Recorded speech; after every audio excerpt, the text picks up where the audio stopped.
എൻ്റെ പ്രിയ ദൈവമക്കളെ, ഇന്ന് നമുക്ക് മനോഭീതിയുള്ളവരോട് ദൈവം എന്തു പറയുന്നുവെന്ന് ശ്രവിക്കാം. യെശയ്യാവ് 35:4.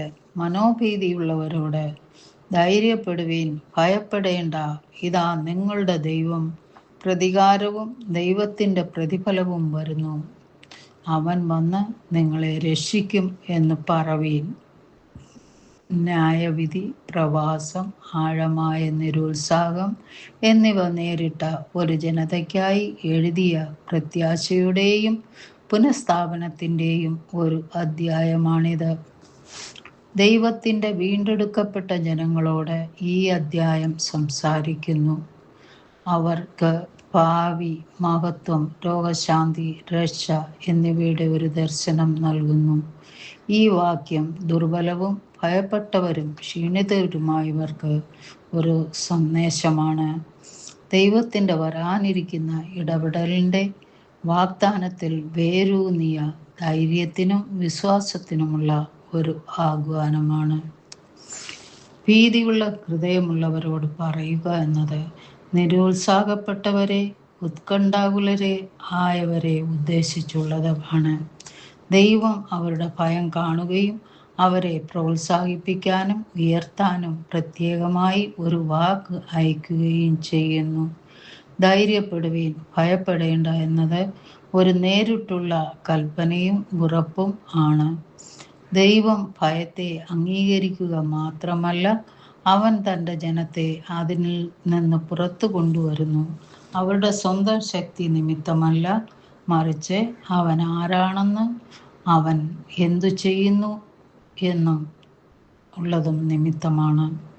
ഇതാ നിങ്ങളുടെ ദൈവം പ്രതികാരത്തോടെ വരും എന്നത് ദിവ്യനീതിയുടെ ഒരു വാഗ്ദാനമാണ്. അവൻ്റെ പ്രതികാരം നിസ്സാരമായ അർത്ഥത്തിൽ പ്രതികാരമല്ല, തെറ്റുകൾ തിരുത്താനും നീതി നടപ്പാക്കാനുമുള്ള അവൻ്റെ നീതിപൂർവമായ ഇടപെടലാണ്. പ്രതികാരത്തോടെ ദൈവം പോലും എന്നത് വെളിപ്പെടുത്തുന്നത് ദൈവം അർഹമായത് തിരികെ നൽകുമെന്നാണ്. അടിച്ചമർത്തപ്പെട്ടവരോ കഷ്ടപ്പെടുന്നവരോ ആയവർക്ക് ഒരു പ്രത്യാശയാണ്. അവൻ പുനഃസ്ഥാപനം, നീതി, സന്തുലിതാവസ്ഥ എന്നിവ കൊണ്ടുവരും. അവൻ വന്ന് നിങ്ങളെ രക്ഷിക്കും എന്നത് ദൈവം ഉയർപ്പിക്കാൻ വരുന്ന കാതലായ വാഗ്ദാനമാണ്. അത് വ്യക്തിപരവും ശക്തവുമാണ്.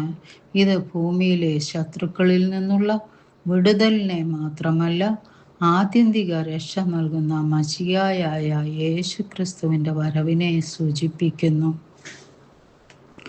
നമുക്ക് ഉത്കണ്ഠ, ക്ഷീണം, ആക്രമണം എന്നിവ അനുഭവപ്പെടുമ്പോഴെല്ലാം ദൈവം നമ്മെ കാണുന്നുവെന്നും സഹായം നമ്മുടെ വഴിയിലുണ്ടെന്നും നാം ഓർക്കണം. ധൈര്യശാലികളായിരിക്കണം.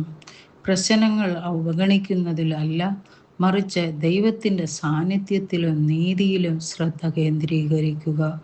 ഭയമുള്ളവരോട് സംസാരിച്ചുകൊണ്ട് മറ്റുള്ളവരെ ആശ്വസിപ്പിക്കുക. വേദന അനുഭവിക്കുന്നവർക്ക് പ്രത്യാശ നൽകുക. സ്നേഹപിതാവേ, അങ്ങ് അകലെയല്ല, മറിച്ച് നീതി, കരുണ, രക്ഷ എന്നിവയിലൂടെ സഞ്ചരിക്കുകയാണെന്ന് മനസ്സിലാക്കാൻ ഞങ്ങളെ സഹായിക്കണമേ. യേശുവിൻ്റെ നാമത്തിൽ തന്നെ, ആമേൻ.